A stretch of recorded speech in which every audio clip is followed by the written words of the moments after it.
Hello guys, my name is Dimple Sharma and this is about me. ये हमारी जो UGC net का पेपर फर्स्ट है, जर्नल पेपर, उसकी unit 10 people development and environment का सेकंड लेसन है इस सीरीज़ का। इससे पहले मैंने एक लेसन और बनाया, उसका लिंक मैं डिस्क्रिप्शन में दे दूँगी, आप वहाँ से जाके देख लीजिएगा। तो ये हमारा सेकंड लेसन है। इससे पहले वाले लेसन में हमने कुछ एनवायरनमेंट की डेफिनेशंस वगैरह, कुछ कंसेप्ट देखे थे, environment conservation, species, population, community, इनकी डेफिनेशंस देखी थी। तो इस लेसन में हम इकोलॉजी और इकोसिस्टम के बारे में पढ़ेंगे। तो स्टार्ट करते हैं। इकोलॉजी, पारिस्थितिकी। पारिस्थितिकी का जो शब्द है वो सबसे पहले प्रयोग अर्नेस्ट हैकल ने किया था 1866 में।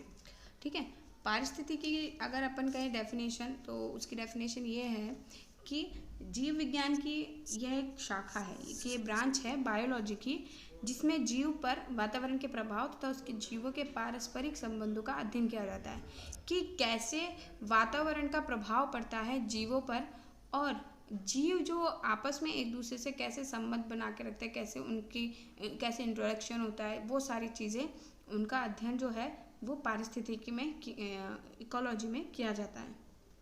यह अध्ययन उनके प्राकृतिक आश्रय में होता है। इट मीन्स, मतलब कि उनकी जो स्टडी होती है वो उनके नेचुरल होम, जहाँ वो रहते हैं, उनके हैबिटाट्स होते हैं, आवास होते हैं जंगलों में, जैसे जहाँ जैसे जो जीव रहते हैं, वहीं पे जाके उन जीवों की हमें स्टडी करनी पड़ती है।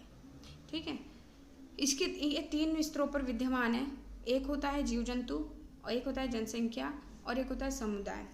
ठीक है, तो इन तीनों स्तरों पर ये एक चीज़ यही करता है कि ये जो जीव जंतु, जनसंख्या, ये कम्युनिटी है, ये चीज़ें कैसे पर्यावरण को प्रभावित करती है और कैसे उससे प्रभावित, यानी एनवायरनमेंट से कैसे प्रभावित होती है, इस चीज़ की जो स्टडी होती है वो इकोलॉजी में होती है। इकोलॉजी को इन्वायरमेंट बायोलॉजी के नाम से भी जानते हैं। इसका दूसरा नाम बोल सकते हो कि इन्वायरमेंट बायोलॉजी भी बोलते हैं इसे, इकोलॉजी को। ठीक है, now we will talk about ecosystem, पारिस्थितिकी तंत्र। इस जो इकोसिस्टम है, इसको सबसे पहले डिफाइन किया था आर्थर टोंसले ने 1935 में। इसकी जो एक वेरीफाइड जो डेफिनेशन होती है, डिफाइन जो अच्छे से करा है, वो आर्थर टोंसले ने किया है ईयर 1935 में। ठीक है, तो इसकी एक तरह से डेफिनेशन बोल सकते हो ये होगी कि आत्म विनिमय समुदाय जो कि एक दूसरे को प्रभावित करते हैं। अब पहले तो आत्म विनिमय समुदाय होता क्या है? Self regulating community. It means कि ऐसे जीव जो बिना किसी औरों पर निर्भर होकर या बिना किसी की सहायता से खुद को विकसित करते हैं, खुद को डेवलप करते हैं। ठीक है, खुद बड़े होते हैं या पनपते हैं।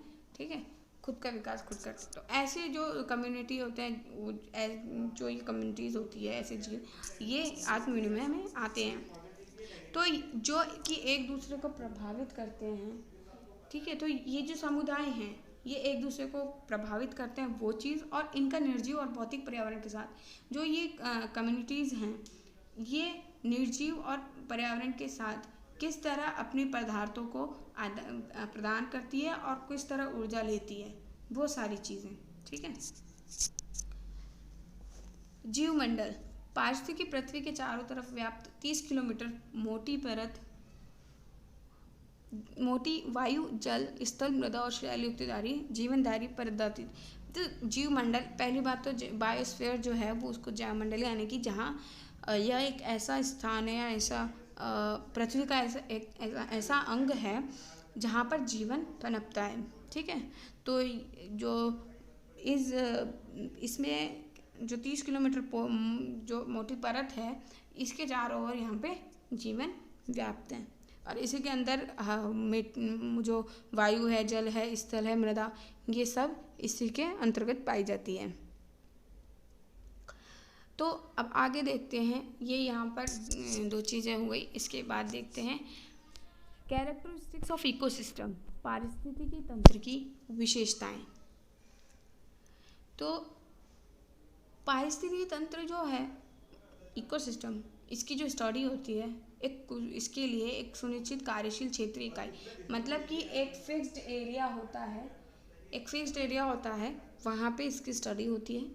इसके 3 मूलभूत संगठक है, जैविक, अजैविक और ऊर्जा है। जैविक में सजीव, बायो जो चीज़ें बोलते हैं पेड़ पौधे वगैरह, अजैविक में मृदा, जल, वायु, ऊर्जा, एनर्जी रिसोर्सेस बोल सकते हो एक तरह से, वो सारी चीज़ें। एनर्जी किन चीज़ों से मिलती है, वो सारी चीज़ें, ठीक है। और इसकी विशेषता ये है, पारिस्थितिकी तंत्र की एक विशेषता ये भी है कि ये इन तीनों के मध्य जो अनुक्रियाएं होती है, जटिल अनुक्रियाएं होती है, उनका अध्ययन भी ये करता है। मुक्त तंत्र में जो ऊर्जा और पदार्थ संसार के साथ मुक्त आदान प्रदान करते हैं, उस चीज़ की स्टडी मुक्त तंत्र में होती है, मतलब बाहर जो वायु है, गैसें वगैरह, वो वाली चीज़ें। पारिस्थितिकी जो तंत्र है वो प्राकृतिक साधनों का प्रतिनिधित्व करता है। इसका मतलब अब वो खुद इकोसिस्टम है, तो वो जो नेचुरल जो साधन हैं उनको ज़्यादा बढ़ावा देता है बजाय ह्यूमन टेक्नोलॉजी या ह्यूमन मेड थिंग्स को। इसके 2 वर्ग होते हैं, जलीय पारिस्थितिकी तंत्र, स्थलीय। जलीय यानी एक्वेटिक, यानी कि इसमें जो जलीय पेड़ पौधे वनस्पति जीव जंतु ये आते हैं, और स्थलीय में स्थलीय पेड़ पौधे वनस्पति जीव जंतु ये सब आते हैं। तो ये हमारा ये सेकंड लेसन कंप्लीट हो चुका है। अगर आपको लेसन अच्छा लगा हो तो do like share and subscribe my channel brief concept for you. तो अब नेक्स्ट लेसन में मिलते हैं। ओके।